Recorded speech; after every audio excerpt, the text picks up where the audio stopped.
Et salut tout le monde, bienvenue. C'est l'entrée la plus fracassante du monde. Donc, bienvenue sur WIG.fr, le premier live de WIG. Et c'est un grand plaisir d'être là, avec une entrée évidemment qui vaut le détour. Hein. Je suis accompagnée de mon très cher, de mon très honorable et de mon bon co-caster. Elle va jamais y arriver. Va-t-elle le faire? Va-t-elle le faire? Oui, bon, ça va. Comment ça va là? Qu'est-ce qui t'arrive un peu là? Réveille-toi. On s'entend bien, vous inquiétez pas. Ça va bien se passer. Beaucoup de chamades. Ouais, donc tu l'as dit, du coup, on est parti sur ce premier match du coup de ce tournoi interbar organisé par WIG. Est-ce que tu as plus d'informations à nous faire, à nous divulguer, ma bonne Saya? Bah oui, donc du coup, les filles vous l'ont présenté tout à l'heure comme il fallait, ce tournoi. Elles vous ont même présenté toutes les équipes et ça, c'est plutôt cool. On va ouvrir le bal donc avec le premier BO1, le Meltdown de Paris contre le Meltdown de Lyon. Alors, on a eu les petits noms d'équipes. Paris, donc, qui est JPP, Jingling Pink Pegasus, et Lyon qui est donc les Lyon King. Et je trouve donc c'est quand même recherché Paris, donc c'est plutôt cool. En plus leur logo est génial, on l'a vu tout à l'heure et c'était vraiment sympa d'avoir fait ça d'ailleurs. Au niveau des niveaux, ils ont à peu près le même les mêmes niveaux. Il y a un petit peu un plus pour Paris, mais bon, parfois ça ne veut rien dire. Ouais, c'est vrai. En plus, là, je viens de relire un petit peu les descriptifs. Bon, certains, je vois là.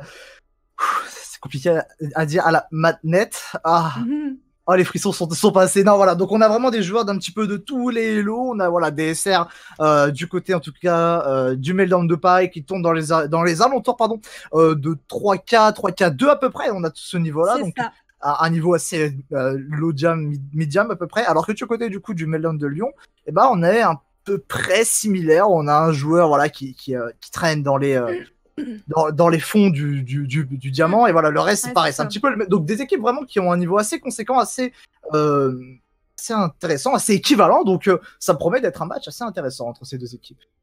C'est ça, j'ai hâte de voir ça de mon côté. On va demander aux équipes si elles sont prêtes. Il semble que ce soit OK. OK++, j'ai envie de te dire. Eh bien, toujours un petit peu plus. On part donc sur ce BO1 sur la map de Ilios, les gars. Et du coup, je pense qu'on va pouvoir lancer la game. On va leur demander... on va leur dire qu'ils peuvent y aller. Ilios, une map, on le sait, une map qui... Non, mais voilà, je sais que, tu vois, on prend de l'avance. Ma question avant... Bien sûr, c'est pas comme si... voilà, donc Ilios, on le sait, une map très ouverte aux compositions, notamment on a Ruin, Ruin qui est une map très appréciée pour les joueurs de sniper. Widow Hanzo, c'est très très fort sur ses compositions, même si... En ce moment, et voilà, pour en avoir parlé un petit peu tout à l'heure, la composition Cybergoat, c'est-à-dire une composition avec Reinhardt ou Winston, accompagnée d'une Zarya et des 3 supports Brigitte, Lucio, Ana ou Zen, accompagnée d'une Sombra, c'est quelque chose d'une composition qui est devenue extrêmement méta, qui est devenue forte, extrêmement jouée en Overwatch League. Donc, à voir si on a des joueurs qui jouent ce pick, si on arrive à avoir une certaine cohésion pour tout simplement mettre en difficulté l'équipe adverse. Oui, c'est vrai qu'on a eu une bonne petite discussion d'ailleurs sur Sombra. On en reparlera tout à l'heure en fonction de ce que vont jouer les équipes. Ils nous ont donné leur pick préféré, mais j'ai pas trop envie de les divulguer pour l'instant. J'attends de voir comment va se passer cette première map avant de se lancer. Mais en effet, Sombra est de plus en plus jouée sur différentes maps. Et donc, celle-là en fait partie. Après, il nous reste quand même de la GOAT pas mal joué sur Ilios. Et selon la minimap, c'est assez divergent, quoi. Donc, j'espère qu'on aura des pics quand même un peu qu'on voit moins souvent. Parce que ça reste un tournoi fun, ça reste un tournoi où il y a des équipes qui n'ont jamais joué ensemble. Donc, on préfère prendre des héros de confort où on a l'habitude. Et ça peut être cool. Et ça peut d'ailleurs, je pense, retourner une game parce que ça surprend. Ouais, après, on n'a pas forcément des niveaux, comment dire, des niveaux vraiment où on n'a pas un joueur, un DPS niveau top 500, tu vois, on n'aura pas une Widow qui va défoncer tout avec des balles dans la tête. Mais on sait jamais. On sait jamais, peut-être qu'on va voir ça, peut-être que justement ça va être la surprise et tout, mais pendant ce temps-là, bah, du coup on est parti sur cette première map de Igos qui sera la fameuse ruine, la fameuse map où les snipers sont très appréciés. Ouais, j'aurais préféré commencer par le puits, un truc où on voit que c'est facile, il n'y a pas de surprise, mais bon, ça va être sympa, je pense, de commencer par les ruines, et du coup, j'espère qu'on verra une Widow. Ah, tu l'as vu. Ah, bah quoi? Alors, moi, je suis très naze en sniper, faut se le dire. Donc, quand quelqu'un joue sniper, je suis très impressionnée, comme quand quelqu'un joue Zenyatta. Je suis toujours très impressionnée parce que ce sont des pics que je ne maîtrise pas. Enfin, je déteste ces héros. Genre, sniper, je pense que... Oh, c'est comme si tu me demandais de passer le bac littéraire, quoi. Ouf, ça y est, ça parle de bac, hein. D'ailleurs, bravo à tous ceux qui l'ont eu, bravo à tous ceux qui sont au rattrapage, et malheureusement, vous le repasserez l'année prochaine. Pour ceux qui l'ont raté, on en profite, un petit message. J'aime bien, c'est pas grave, il y aura la chance l'année prochaine. Ah, qu'est-ce que tu veux dire, faut passer à autre chose, hein. Si ça passe pas la première fois, faut tenter une autre fois, hein. J'ai raté 4 fois mon permis, ça va, hein, voilà, je connais, je sais ce que c'est, d'accord. Et tu vois, pendant qu'on divague, pendant qu'on raconte un petit peu des sornettes, et bah, on a des compositions qui sont dessinées, on a des Widow pour quand on a des strikes qui sont sortis, pas du tout de composition 3 tanks, 3 supports, non, on part sur des compositions assez intéressantes. On a même une Black Widow. Pardon. Oh, Strace qui fait le premier kill sur le camp en abs. Bah déjà, il impose son respect direct, hein. Ça ne se laisse pas faire. Du coup, bah les rouges, excusez-moi, je suis désolée, je n'ai pas regardé quel team était où. Mais en tout cas, les rouges prennent l'avantage. Ce sont les Parisiens, malheureusement. Ah ouais, ne c'est pas, voilà, et les Lyonnais, ce sont les joueurs d'en face. En attendant, Sola qui va bien promouvoir tout simplement le premier, qui fera le second kill. Mais pour l'instant, on se rend coup pour coup. On a perdu deux des supports de ces deux équipes. Black Widow qui a voulu donc tenter de se mettre au centre grâce à la protection de Brigitte, mais malheureusement qui sera tombé juste après. Et du coup les Parisiens qui arrivent à reprendre du terrain, à reprendre ce premier teamfight. Et du coup on est à 4% du point. Bien joué pour les Parisiens pour ce premier teamfight. C'était mal barré parce qu'ils ont perdu leur Widow, mais ils ne se sont pas laissés faire et ont récupéré la suite du teamfight. Ouais, on effectue des switches, hein. On est parti sur une composition un peu plus basique avec une Anna Merci du côté de Meimatsu. Oh, il est compliqué ce pseudo, Meimatsu Oka, j'allais dire du premier coup. Meima, on va t'appeler Meima. On va t'appeler Meima, voilà. Pour l'instant, oh, le beau shot qui est passé pour strike dans la tête de Lazaria de Corbeau. Attention, malheureusement ça suffit pas, mais le boost est toujours présent pour tout simplement aider ça. Et Doomfist qui est venu les récupérer par derrière, mais malheureusement ça ne suffira pas. Et on a donc la coalescence de Moira qui a été lancée, qui va récupérer un kill, mais on ne se laisse pas se faire du côté des Lyonnais. Le teamfight est toujours dans le jeu. On ne veut pas laisser le point aux Lyonnais. On essaye de prendre de l'avance, de récupérer la distance face aux Lyonnais, mais pour l'instant, on n'arrive pas à avancer. On a un choc sismique à disposition du côté de cette équipe du Meltdown de Lyon. Attention parce que là on a de quoi tout simplement mettre à terre toute cette équipe adverse. Si on arrive à bien maîtriser le Reinhardt en face, la belle grenade anti qui va mettre beaucoup de personnes à l'intérieur. Mais pour l'instant on envoie le Hainoun, le double kill récupéré par Son Macri. Et pour l'instant c'est du 2 pour 2. Les snipers et les hitscans sont en train de faire du ciel. L'implacable qui aura donc réussi à faire un double kill. Mais les Lyonnais qui ne se laissent pas faire. Le choc technique d'Acroma qui a été lancé récupère donc un kill. Les Lyonnais arrivent à récupérer ce teamfight, ils vont prendre ce point et ils ont donc le nano boost qui vient d'être lancé. On ne se retrouve donc plus qu'avec l'arbre à graviton de Naldus, alors qu'en face on a donc un Lucio avec son ulti défensif, mais malheureusement il va falloir vite se charger. Il va falloir se vite, merci. Se vite. Excusez-moi, mon français, c'est un peu le stress du début de game. Hein. Il faut que. Il va falloir se vite ressaisir. Hein, se vite ressaisir. Pardon. Et du côté de cette équipe du Meltdown de Lyon, en attendant, le point, tu l'as dit, a été recapé. Et du coup, voilà, on a pu engrossir les premiers pourcentages. On a quand même quelques ultimates à faveur là, notamment celui de la Moira de Black Widow qui va bientôt être envoyé parce que là, le nano boost, pas du tout envoyé, mais le fameux ultimate est envoyé. Et pareil pour le choc sismique, le premier qui est récupéré pour cette équipe des Parisiens. Le premier kill qui a été récupéré, et d'ailleurs ils arrivent à très bien counter donc cette orbe à gravi donc qui a été lancée par Naldus, le choc sismique qui a été lancé, donc on riposte à nouveau avec l'orbe à graviton parisien qui va réussir à faire un quadra kill.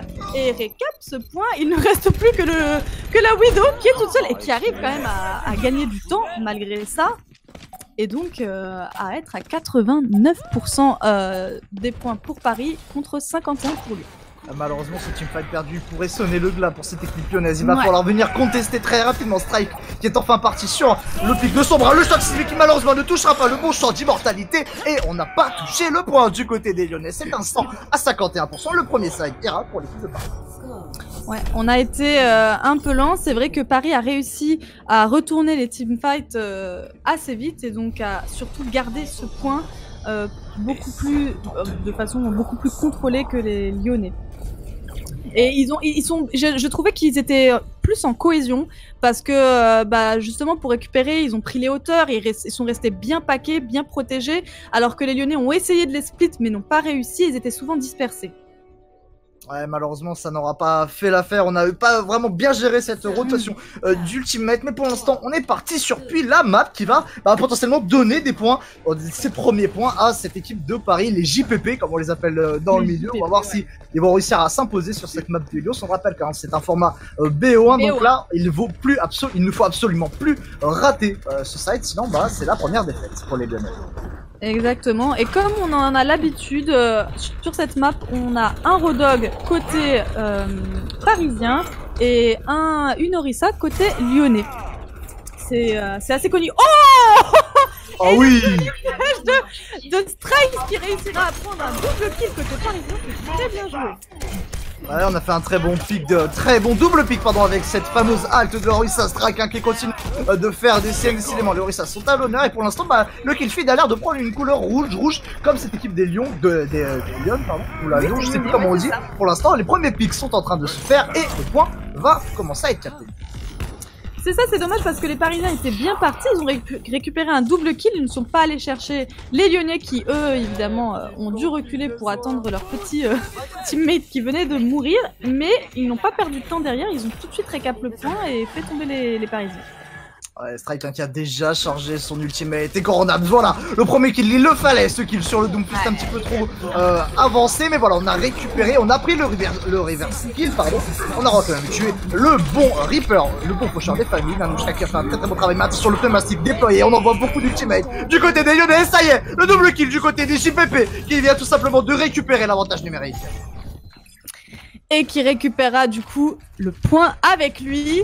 Du côté des ultimates, on a donc pas beaucoup utilisé de ressources, parce qu'on a encore 2 ultimates côté parisien. On a le mur du son et la coalescence qui risquent de faire très mal pour Black Widow, alors qu'en face, pour riposter, pour les counters, on a tout utilisé. On a peut-être la frappe météore qui est bientôt à disposition, le mur du son et Reaper qui risque de faire crever tout le monde si c'est bien utilisé. Oh oui, mais ça ne passera pas malheureusement. Et là le placard qui fera un double kill suivi d'un triple kill pour Nanouchka et joli boucle d'Achroma qui prendra Chronoball. Le Reaper, il a tout simplement explosé l'équipe adverse, un ultimate et la map a tout simplement explosé sous son ulti et c'est fait, on est en train de recaper le point du côté des Lyonnais et il le fallait cet ultimate et il a fait la différence, ça fait plaisir à voir. Et je l'avais prédit, j'avais dit qu'il risque de faire quelques kills, l'éclosion mortelle qui donnera même la win du teamfight. On est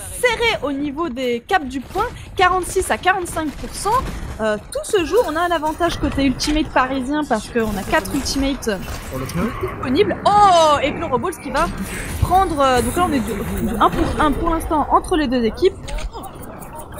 Et la halte qui prendra un pic suivi du bouffe de Achroma. Pour l'instant le très bon travail et encore une fois le kill feed prend l'avantage du côté de rouge et on envoie la Valkyrie du côté de Meymar, on va y arriver. Peut-être un ultimate pareil pour le Doomfist alors qu'on avait gagné le teamfight, on envoyait des ultimates, c'est dommage.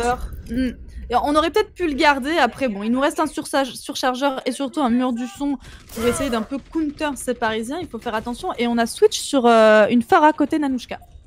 Ouais, on a voulu justement prendre cet avantage aérien car on le sait, en face il n'y a absolument pas de Israël que des persos à courte portée. Et donc c'est le moyen d'aller justement chercher cette hauteur et de chercher pas mal de pokes. Mais voilà pour l'instant le Reaper qui va prendre un pic mais instantanément récupérer le Hanoun déployé qui a été très bien zoné par ce mur. Ouais. mur du son, et du coup, oh du coup, le truc, il ne prend aucun kill pour l'instant. On essaye de les faire tomber dessus. Les Lyonnais qui prennent pour un léger avantage, mais les Parisiens, s'ils perdent ce teamfight, ils perdent la game. Ouais, on n'arrive pas à faire des combos alt hook. Le boop qui est passé, voilà, cette Pharah qui commence à faire effet. Elle a déjà quasiment chargé son ultimate. On envoie la coalescence de Black Widow, mais pour l'instant, on continue à contester ce point l'overtime et qui continue de s'écouler. Le bon ultimate, malheureusement, qui ne prendra aucun pic et le Reaper se fera récupérer. Les Lyonnais qui ont essayé donc de passer par derrière pour surprendre ces Parisiens qui étaient sur le point. Le surchargeur de strike qui a été envoyé. Malheureusement, ça ne suffira pas. Le barrage de Pharah qui fera donc un seul kill et bon bah il aura instantanément malheureusement. Les Lyonnais qui commencent à récupérer cet avantage. La bonne résurrection qui est passée. On est tous sur le point. On a retiré le méta de cette diva. On continue de contester jusqu'à l'infini. On revient en fond de route, mais malheureusement c'est compliqué. On n'a pas beaucoup d'ultimate. On n'effectue pas des switches. Et là, le Boop encore une fois dans le mid qui continue. Même ici, qui n'a pas dit son dernier mot, qui vient de récupérer le Reaper, mais on est en train de le faire du côté des JPP. L'équipe du Meldon de Paris qui est en train de retourner les pics. Mais non, on ne pourra pas contester plus que ça. C'est une égalisation à part.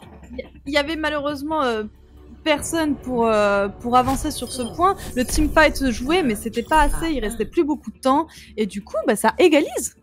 Ça égalise. Paris-Lyon 1-1. Ça revient au score. Ça fait plaisir à voir. C'est-à-dire qu'il y a vraiment un certain match. Pas un no match, bien sûr, le contraire, l'inverse. Mais ça fait plaisir de voir que les équipes se tiennent. Et voilà, tout simplement du beau jeu pour ce premier match. Très intéressant. Du coup, cette map de phare sera la dernière map, Mabensaya, qui va déterminer qui remportera cette première victoire du tournoi Interbar. Exactement, et je suis d'ailleurs en train de profiter pour vous dire que Coronabs, donc un des picks qu'il aime jouer, c'est McCree, et je trouve qu'il est assez bon sur McCree. Ah, il le maîtrise, ça et nous c'est toujours quasiment presque parfait, car on n'arrive pas malheureusement à l'autre avec le mur du son qui a un petit peu fait la différence, qui a un petit peu sauvé tout simplement son équipe, et bah voilà, on a vu que ça a fait la différence, mais voilà, on repart sur des compositions similaires tout simplement avec la Pharah et le fameux McCree pour Coronabs, alors qu'en face, on a prévu la chose Strike qui va tout simplement faire briller les balles avec sa hache. Je suis désolée, j'ai un bug micro avec toi, je ne sais pas si tu parlais, en tout cas ça a cut en plein milieu, mais du coup les Lyonnais donc, qui ont pris possession du point pour l'instant, les Parisiens ne se laisseront pas faire, mais Reaper qui va faire le travail, il va prendre un double kill, le reste de Merci ne suffira pas. Pour l'instant, c'est un avantage côté lyonnais, les ultis se chargent, se poke, il va falloir faire attention pour les Parisiens parce que ça peut faire la différence. Reaper est déjà à 80%, autant pour moi, et on a vu que son éclosion mortelle faisait mal. Oh non, Nanouchka qui s'est fait... Non, on aurait tellement pu delay cette Pharah, elle dormait, elle avait 40 HP, c'était l'opportunité de gratter quelques précieuses secondes et malheureusement non, on aura tué sauvagement cette Pharah, mais c'est pas grave, du coup on a pu charger pas mal de ressources pour ces deux équipes, on va avoir le choc sismique à faire valoir pour les deux Reinhardt adverses, donc on aura de quoi tout simplement taper du sol sur cette map de Helios. Et un joli Nanoboost qui peut aussi faire la différence sur le prochain teamfight. Hein. Parce qu'on a éclosion mortelle, Nanoboost voilà, qui a été envoyé, et Reaper qui prend un double kill. Et voilà, l'éclosion mortelle. Oh mon dieu, un quintuplé. Il ne reste plus que Misty, malheureusement, qui va devoir... on nous demande la pause apparemment. Ah oui, j'étais en train de me dire, il y a un petit... Si la production pouvait mettre la pause, parce que du coup le chat n'est pas activé, mais c'est contrôle mage égal pour information, si jamais les touches de base sont ça, mais du coup... Excusez-moi la pause. Voilà, la pause est arrivée. Excusez-nous pour le petit souci. En attendant, bah voilà, on a utilisé pas mal d'ultimate et ce fameux Nanoboost par-ci, sur ce Reaper, il a fait vraiment mal, il a fait pleurer tout simplement l'équipe adverse, l'équipe parisienne qui a dû céder tout simplement face à ce combo et le Reaper qui s'est permis un petit quintuple kill, voilà, tout seul, quasiment, c'était son anniversaire. Après, je pense qu'il aurait pu prendre les 6 kills, mais comme la pause a été demandée, etc. en même temps, je sais pas ce qui s'est passé pour le bar parisien. Après, on connaît les Parisiens. Non, je rigole. Waouh. Ah non, c'était une petite blagounette. En tout cas, blague à part, The Mad Racer, un des pics qu'il aime bien, t'as vu ça? Un des pics qu'il aime bien, c'est Reaper. Et du coup, je trouve que les persos enfin les persos, excusez-moi, les personnes qui se démarquent un peu dans les deux teams, donc c'est Reaper qui est assez bon sur ce pic-là, et Coronaps qui est assez bon sur McCree. Je sais pas ce que t'en penses toi, mais je suis plutôt étonnée en tout cas de ces deux personnes. On a fait un très très bon travail. Tu peux me redire s'il te plaît le pseudo du Reaper? Je crois que j'ai trop kiffé. The Mad Racer. Ah waouh, il y a plus d'efforts. Waouh. T'as vu? The Mad Racer. The Mad Racer. Waouh. Non, mais je vois qu'il n'y a plus d'efforts de fait. Et malheureusement, tu vois, on a perdu un des joueurs, on a perdu Misty. Misty qui était du coup, si je ne m'abuse, le Reinhardt de cette équipe parisienne, alors que malheureusement, je crois qu'on avait l'ultimate à disposition. Ouais. Et malheureusement, c'est compliqué. C'est compliqué à se faire car on a perdu ces fameux ultimates, alors qu'en face, on a Chroma, du coup, le main tank de cette équipe de Lyon, qui, quant à elle, je ne sais pas, a son ultimate à disposition. C'est ça, et en face, on a pour l'instant rien pour répondre. On aura quand même le Barat de Nanouchka qui est chargé. Et d'ailleurs, petite info, Wrapzone de Chambéry a gagné contre le Meltdown de Chambéry. Voilà, et Grenoble a gagné contre Oucan aussi. Hein. Voilà, on note. Petite info à part, donc si vous voulez un peu les pronos, on va donc reprendre cette game qui dure, pour notre plus grand plaisir, n'est-ce pas? Et on va continuer, donc finalement, il n'y a pas d'équilibrage de points apparemment pour les Parisiens. Ils ont dit qu'ils préféraient laisser ça comme ça. Donc voilà.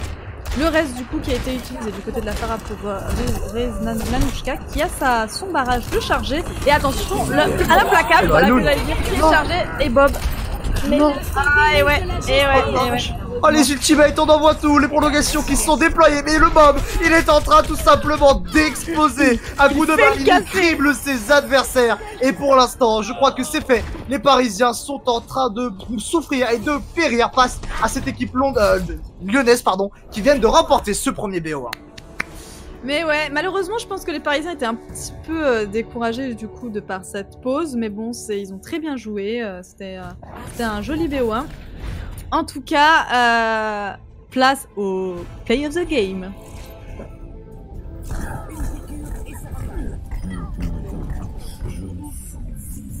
Meurs. Le boost, of course. Peut-être un peu too much, le nano boost. Au point où on en était, je pense que c'était complètement free. Il a même carrément pris double kill et puis après il s'est dit bon allez on va terminer par une petite éclosion au calme. Il voulait le POTG à mon avis. Au moins ça a fait la différence, il a eu son petit moment de gloire. Et bravo à The Mad Racer, waouh. The Mad Racer. Mais GG aux Parisiens. Voilà, exactement, GG aux Parisiens, malheureusement première victoire et défaite du coup dans ce tournoi, mais en attendant, casté. Ce tournoi casté tout simplement, tournoi WIG, on le rappelle, qui privilégie tout simplement la mixité, donc on le rappelle, dans chaque équipe il y a minimum 2 femmes qui jouent, donc très bonne initiative et c'est quand même intéressant de le souligner. Tout à fait, on est très content d'ailleurs de mettre ça en avant, autant dans les équipes que dans les duos cast, vous verrez, on a choisi que des duos mixtes et on a fini par un duo 100% mec et 100% femme. Comme ça, on aura mis un peu de tout pour tout le monde et il y en aura pour tous les goûts. En tout cas, j'espère que vous avez passé un bon premier match en notre compagnie et surtout en la compagnie de Vatko qui va nous quitter, mais qui revient très vite. Je veux pas mourir. Ah, merde, mince. Je suis trop jeune. Bon, j'ai que 45 ans d'après le test d'âge mental. J'espérais le finir, mais bon, mal. Non, on voulait me terminer. Mais voilà, du coup, tu l'as dit, on se retrouve d'ici quelques petites minutes pour le prochain match qui s'annonce palpitant. Exactement. À tout de suite.